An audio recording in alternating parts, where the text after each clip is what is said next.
تو ناظرین السلام علیکم ورحمۃ اللہ وبرکاتہ۔ آج کا بیان حضرت مفتی سلمان اظہری کا بیان رہے گا کہ ہم مسلمانوں کے اندر وہ طاقت کہاں سے آئے گی، وہ مضبوطی کہاں سے آئے گی، اور جس سے دنیا کو ہم بتا سکتے کہ ہمارا ایمان کمزور نہیں ہے۔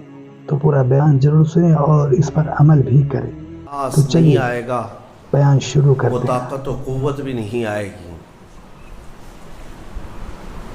آج جس چیز کی ہمیں سب سے زیادہ ضرورت ہے وہ ہے اخلاص۔ ہماری عبادتوں میں، ہماری ہر نیکی کے اندر اس کا ہونا بہت ضروری ہے۔ وَمَا أُمِرُوا إِلَّا لِيَعْبُدُوا اللَّهَ مُخْلِصِينَ لَهُ الدِّينَ۔ اللہ فرماتا ہے لوگوں کو حکم نہیں دیا گیا مگر یہ کہ وہ اللہ کی عبادت کریں تو خالص اسی کے لیے، خالص اس کے لیے کہ کسی اور کو شریک نہ کریں۔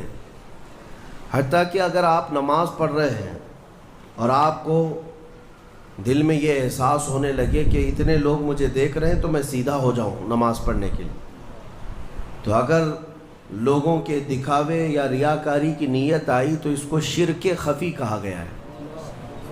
یہ چھوٹا شرک ہے، چھپا ہوا شرک ہے، عام گناہ کی بات نہیں، شرک کی بات کر رہا ہوں۔ کیونکہ خالص اللہ تعالیٰ کے لیے جو عبادت ہونی تھی اس میں تم نے دوسروں کو بھی شریک کر لیا ہے۔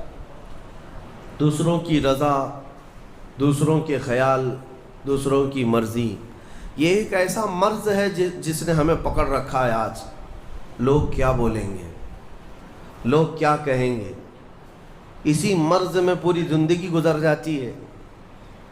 ڈھنگ کے طریقے اپنا نہیں پاتا ہمارا نوجوان صرف اسی بات پر کہ لوگ کیا بولیں گے۔ ٹوپی پہننے میں شرم آتی ہے کہ لوگ کیا بولیں گے، داڑھی رکھنے میں شرم آتی ہے لوگ کیا بولیں گے۔ لوگ کچھ نہیں بولیں گے، جب تم مرو گے تو صرف انا للہ بولیں گے اور کچھ نہیں۔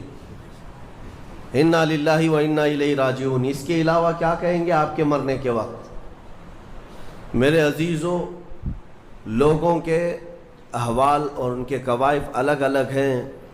تم اگر لوگوں کے لیے جیتے رہو گے تو کبھی قرار و سکون نہیں آ سکتا۔ اسی لیے صحابہ اکرام رضوان اللہ تعالیٰ علیہم اجمعین علی اعلان یہ کہتے تھے۔ حضرت خبیب ابن عدی جب پھانسی پر چڑھائے گئے، سولی دی جا رہی تھی اور انہیں مکہ والے پتھر مار رہے تھے، تب انہوں نے اعلاناً یہ کہا تھا کہ مجھے اس بات کی پرواہ نہیں کہ لوگ مجھے کیا کیا گالیاں دے رہے ہیں، مجھے اس بات کی پرواہ نہیں کہ تم میرے ہاتھ کاٹ رہے ہو، ناک کاٹ رہے ہو، کان کاٹ رہے ہو اور گلا کاٹنے والے ہو، مجھے اس بات کی پرواہ نہیں، لیکن مجھے اس بات پر فخر ہے کہ میں مر رہا ہوں تو اللہ کی رضا میں مر رہا ہوں۔ میں اگر دنیا سے جا رہا ہوں تو حالت اسلام میں جا رہا ہوں، اس بات کا مجھے فخر ہے۔ عزیزان گرامی وقار، اسی بات کی آج ضرورت ہے کہ آپ کیا پہن رہے ہیں، کیا کھا رہے ہیں، کس طرح چل رہے ہیں، کس طرح بیٹھ رہے ہیں، یہ لوگوں کے لیے نہیں ہے۔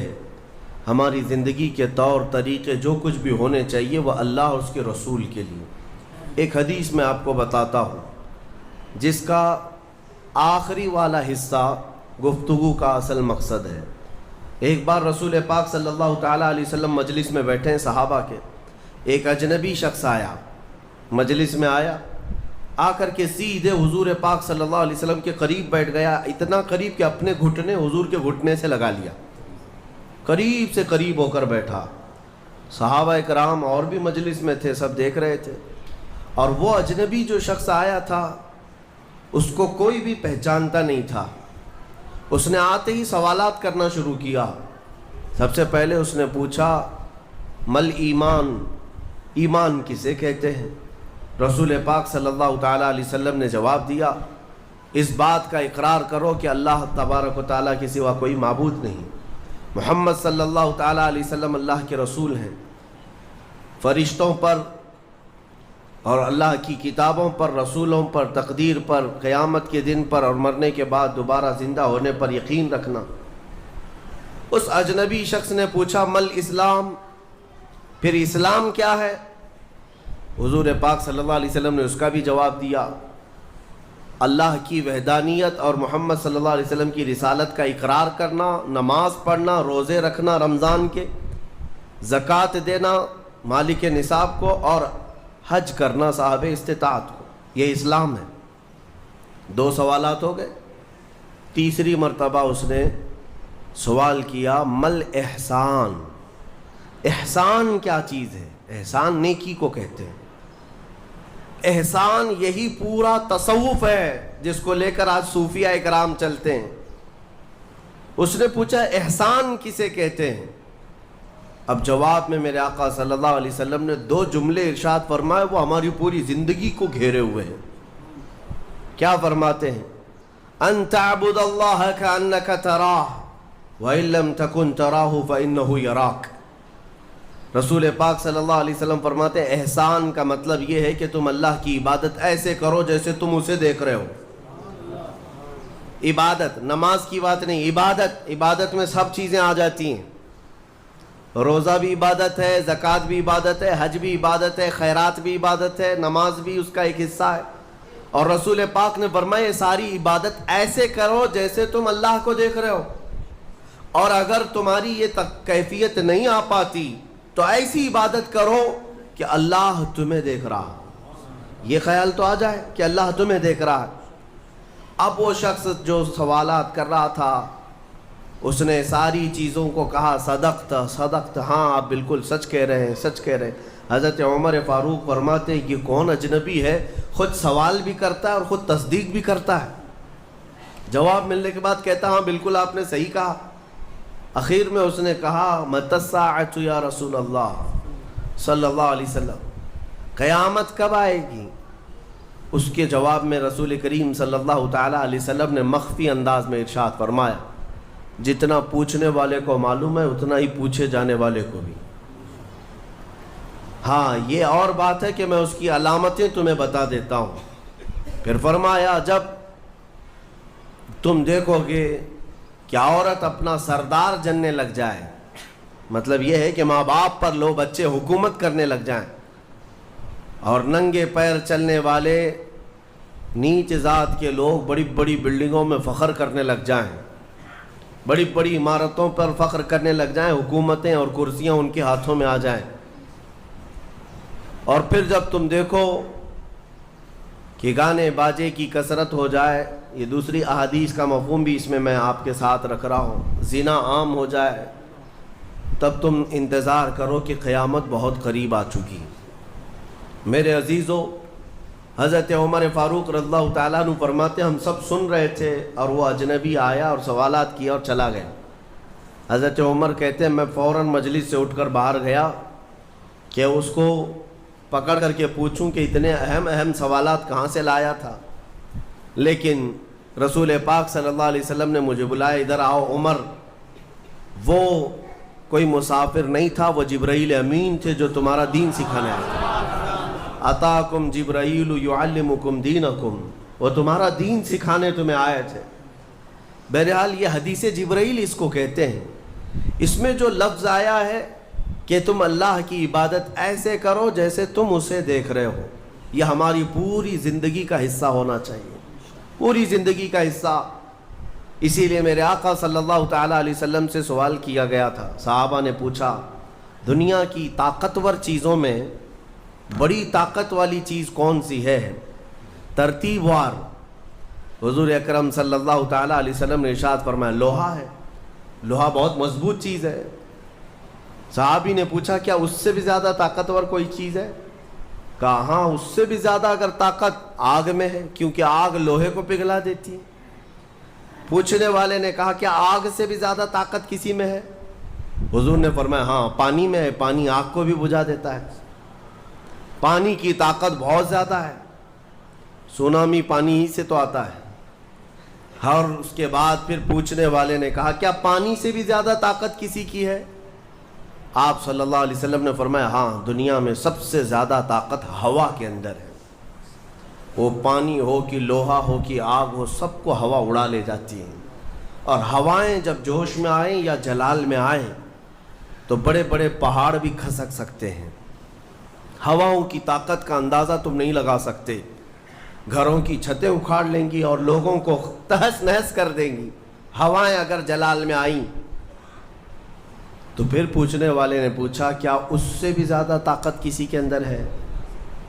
حضور پاک صلی اللہ علیہ وسلم نے فرمایا ہاں ایک چیز میں ہے اور اس سے زیادہ پھر کسی کی چیز میں نہیں۔ پوچھا وہ کیا ہے؟ میرے آقا صلی اللہ علیہ وسلم فرماتے ہیں اس ہاتھ میں ہوا سے زیادہ طاقت ہے جو اللہ کی راہ میں عطا کیا تو دوسرے ہاتھ کو خبر نہ ہوگی۔ یہ اخلاص والا ہاتھ، اخلاص والا ہاتھ کہ اسے خود خبر نہ ہوئی ہو کہ اس نے اللہ کی راہ میں دیا ہے تو کتنا دیا، کیسے دیا۔ میرے عزیزو یہ اس کو اخلاص کہتے ہیں، یہ خالص اللہ کے لیے دیا، خالص اللہ کے لیے دیا، اس کی طاقت بہت زیادہ ہے۔ اب آپ کو میں وہ نکتہ بھی سمجھا دوں، اولیاء اکرام کی کرامتیں سنتے رہتے ہیں، میاں وہ کیا کھا کر کے اتنی طاقت بنائے تھے۔ غوث پاک رضی اللہ تعالیٰ عنہ بغداد میں بیٹھے ہوں اور دریا میں اگر سیلاب یا طوفان آ جائے اور کشتی بھنور میں پھنسنے لگے تو کئی واقعات ہیں کہ کشتی میں بیٹھے ہوئے مسافروں نے دیکھا کہ غوث پاک تشریف لائے، ان کی کشتی کو سل دیا، سنبھالا۔ جن کشتیوں میں پھٹن تھی یا پانی آ رہا تھا، یہ طاقت کیسے، یہ تصرف کیسے ان کے پاس حاصل ہوا؟ کوئی کھانا پانی ایسا ہے دنیا میں جس کو کھانے کے بعد اتنی بڑی طاقت مل جاتی ہے؟ میرے عزیزو یہ اولیاء کاملین کے پاس جو بھی طاقت تھی وہ اخلاص کی طاقت تھی، وہ جو عمل کرتے تھے وہ خالص اللہ کے لیے کرتے تھے، خالص اللہ کے لیے، اور وہ اپنے آپ کو تک فنا کر چکے ہوتے اللہ رب العزت کی بارگاہ میں۔ اسی لیے میرے عزیزو ان طاقتوں کے سامنے دنیا کی کوئی طاقت ٹک نہیں پاتی، اخلاص کی طاقت۔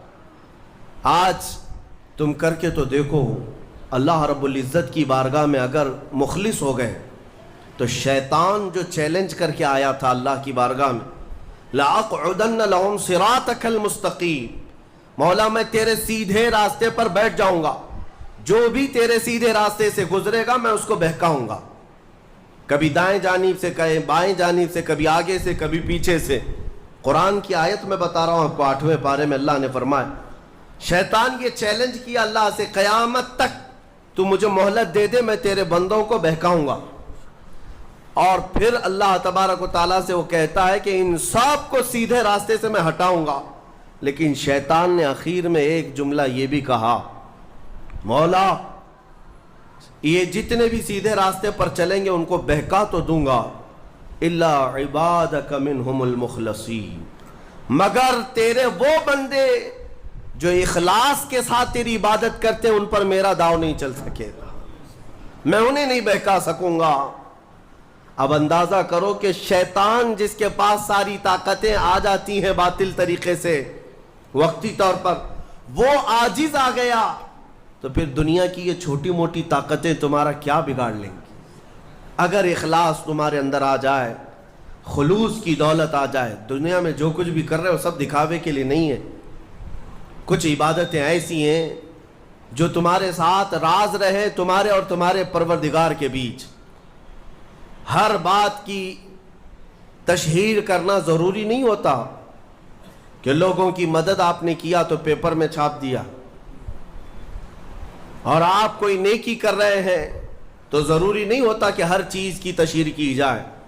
ہاں کچھ چیزوں میں حکمت اور مصلحت ہو سکتی ہے کہ لوگوں کو نیکی کی طرف بلانے کے لیے اعلان کیا گیا ہو، لیکن ہر چیز میں نہیں۔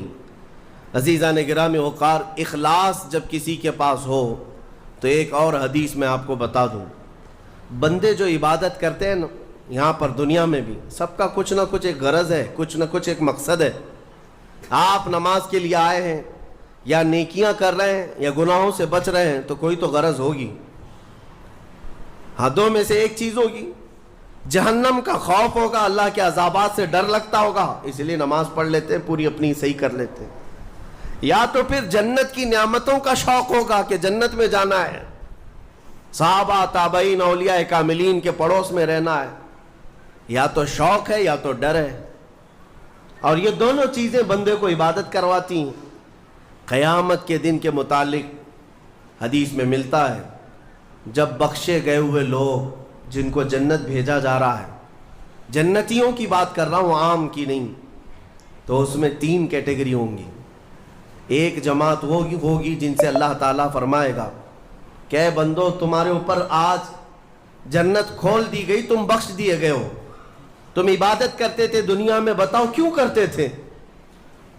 وہ بندے کہیں گے کہ مولا تیری جہنم سے بڑا ڈر لگتا تھا، اس کے عذابات کا خوف تھا، اس لیے ہم عبادت کرتے تھے۔ رب تعالیٰ فرماتا ہے کہ جس چیز سے تم ڈرتے تھے میں نے آج بچا لیا، جاؤ میری جنت میں۔ ان کو جنت بھیج دیا جائے گا۔ دوسری ایک جماعت، ان سے رب تبارک و تعالیٰ پوچھے گا تم کیوں عبادت کرتے تھے؟ تم بھی جنت کے مستحق ہو گئے ہو، آج بخشے گئے ہو۔ وہ لوگ کہیں گے کہ مولا ہمیں تیری جنت کی نعمتیں سننے کے بعد اس قدر شوق تھا کہ ہم وہ نعمتیں حاصل کرنے کے لیے دن رات عبادت کیے، ذکر کیے، تسبیح پڑھے، اور آج کامیاب ہوئے۔ رب تعالیٰ فرماتا ہے میری جنت کی خواہش کرنا بھی نیکی ہے، جاؤ میں تمہیں جنت دیتا ہوں۔ وہ بھی جنت میں چلے گئے۔ تیسری جماعت تھی، ان سے پوچھا جائے گا تم کیوں عبادت کرتے تھے؟ تم بھی آج جنت کے مستحق ہو گئے۔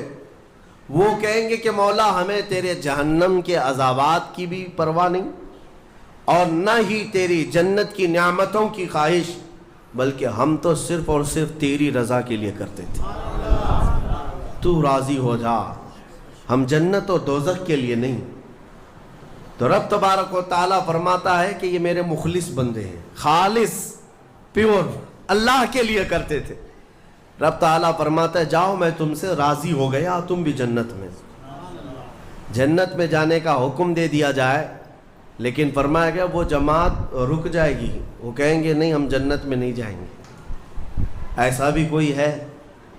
وہ کہیں گے کہ مولا اگر ہم جنت میں جائیں گے تو اندر جو جنتی ہیں وہ ہمیں تانا ماریں گے، تم بھی جنت کے لیے کرتے تھے اور بولے کچھ اور ہو، بدلہ تو تم نے بھی لے لیا عبادتوں کا، ہمیں اپنی عبادتوں کا بدلہ نہیں چاہیے۔ رب تبارک و تعالیٰ فرماتا ہے میری رضا یہی ہے کہ تم جنت میں چلے جاؤ، میں تم سے راضی ہو گیا۔ وہ پھر رکے رہیں گے کہ مولا ہم نے جنت کے لیے نہیں تیری رضا کے لیے کیا ہے۔ پھر حکم ہوگا فرشتوں کو کہ ان کے ہاتھوں اور پیروں میں بیڑیاں باندھو اور کھینچ کے جنت میں لے جاؤ۔ وہ ایک جماعت ایسی ہے۔ یہ کون لوگ ہیں جو مخلصین ہیں، خالصتاً اللہ کے لیے عبادت کرتے تھے۔ عزیزان گرامی وقار، جو اللہ رب العزت کے لیے کرنے والے لوگ ہیں، اللہ تعالیٰ ان کو ہمیشہ ذلت اور رسوائی سے محفوظ رکھتا ہے۔ اخلاص۔ بنی اسرائیل میں ایک خاتون تھی اور اس کا بڑا گھرانہ تھا۔ اس کا باپ جو تھا وہ بڑا کنجوس اور بخیل آدمی، بڑے پیسے والا۔ ایک دن ایسا ہوا کہ یہ جو لڑکی تھی، جوان لڑکی، اس نے باہر ایک فقیر کو دیکھا جو بڑا مجبور تھا، ضرورت مند تھا، اس کو اٹھا کر کے اچھی خاصی دولت اپنے باپ کی دے دی۔ اور باپ کو پتہ چلا تو اتنا غصے میں آیا کہ میں پھوٹی کوڑی نہیں دیتا اور تو اتنی بڑی دولت اٹھا کر دے دی، اور غصے میں اپنی بیٹی کا ہاتھ کاٹ دیا۔ اس کا ہاتھ کٹ گیا، غصے میں تھا باپ، بخیل تھا، ہاتھ کاٹ دیا۔ بہرحال کٹے ہوئے ہاتھ کے ساتھ وہ رہنے لگی۔ تھی اللہ رب العزت کی رضا چاہنے والی۔ کئی دن تک اسی طرح گزر گئے۔ اب باپ بڑے پیسے والا تھا اس زمانے میں، وہ ہاتھ چھپا کر کے رہی۔ پھر اس کا رشتہ آیا ایک بہت بڑے خاندان سے، اور بڑے خاندان کا جو شہزادہ تھا اس نے پسند کر لیا۔ شادی کی ڈیٹ قریب آئی، ان لوگوں نے ہاتھ نہیں دیکھا، بس چہرہ اور باقی ساری چیزیں دیکھی، اور انہوں نے بھی چھپا رکھا کہ ہاتھ نہیں ہے۔ کٹے ہوئے ہاتھ کے ساتھ کون شادی کرے گا؟ بہرحال شادی ہو گئی۔ شادی ہونے کے بعد وہ گھر رخصت ہو گئی، اپنے نئے دولہے کے ساتھ وہ اپنے گھر پر بیٹھی ہے دسترخوان پر۔ وہ بائیں ہاتھ سے کھایا کرتی تھی، ایک ہاتھ تو کٹا ہوا تھا، چھپا کر کے رکھتی تھی۔ دسترخوان پر جب بیٹھی، اس کا نیا دولہا ہے، اس کے گھر والے، کھانے کے وقت اب ہاتھ نکالنے کی باری آ گئی۔ وہ بائیں ہاتھ سے کھا رہی تھی تو اس کے شوہر نے کہا کہ کیا سیدھے ہاتھ سے نہیں کھا سکتی؟ سیدھے ہاتھ سے کیوں نہیں کھا سکتی؟ اب اس کے رشتے کے ٹوٹنے کا وقت آ گیا تھا۔ اگر پتہ چلے تو دھوکہ کیا ہے، کٹے ہوئے ہاتھ کے ساتھ ہمارے ساتھ نکاح ہوا ہے۔ اس کے آنکھوں میں آنسو آئے، وہ ہاتھ اپنے کپڑے کے اندر ہی چھپائی رہی۔ اچانک اسے غیب سے ایک آواز آئی، اے میری بندی ہاتھ نکال۔ اس نے اپنے دوپٹے کے اندر سے ہاتھ نکالا تو سیدھا ہاتھ پورا صحیح سلامت تھا۔ پھر وہ زمانہ موسیٰ علیہ السلام کا تھا، ان کی بارگاہ میں حاضری دے کر اس نے اپنا یہ واقعہ سنایا۔ سیدنا موسیٰ کلیم اللہ فرمانے لگے، مولا نے مجھے یہ وحی دے کر بھیجا اور ارشاد فرمایا کہ اے موسیٰ، ہم اس ہاتھ کو شرمندہ نہیں ہونے دینا چاہتے جو ہاتھ میری بارگاہ میں اخلاص سے اٹھاؤ۔ میرے عزیزو، یہ اخلاص کی دولت ہے۔ جو خالصتاً اللہ کے لیے کچھ کیا ہو، مولا اسے کبھی ذلیل نہیں ہونے دے گا۔ تو ناظرین، ویڈیو اگر اچھی لگی ہو تو ضرور ویڈیو کو لائک کرتے ہوئے جائیں، اور ہمارے چینل پر اگر نئے ہیں تو ضرور سبسکرائب کر لیں۔ آپ کو اسی طریقے کی بہترین ویڈیو ہم دیتے رہیں گے اور آپ اس سے کچھ علم حاصل کرتے رہیں گے۔ تو ناظرین، اللہ سے دعا ہے کہ اللہ ہمیں اور آپ کو ہر بلا مصیبتوں سے، پریشانیوں سے حفاظت فرمائے اور ہر نیک عمل کرنے کی توفیق عطا فرمائے، گناہوں سے حفاظت کرنے کی توفیق عطا فرمائے۔ تو حضرت کا بیان آپ ضرور سنیں اور اس پر عمل بھی کریں۔ تو چلیے ملتے ہیں اگلی ویڈیو میں، تب تک کے لیے السلام علیکم ورحمۃ اللہ وبرکاتہ۔ سبسکرائب کیجئے ہمارے چینل ذکر رسول کو اور بیل آئیکن کو پریس کیجئے، جس سے آپ کو ہمارے نیو ویڈیو کی نوٹیفیکیشن ملتی رہے۔ ویڈیو اچھی لگے تو ہمارے ویڈیو کو لائک کریں اور ہمارے چینل کو سبسکرائب کریں۔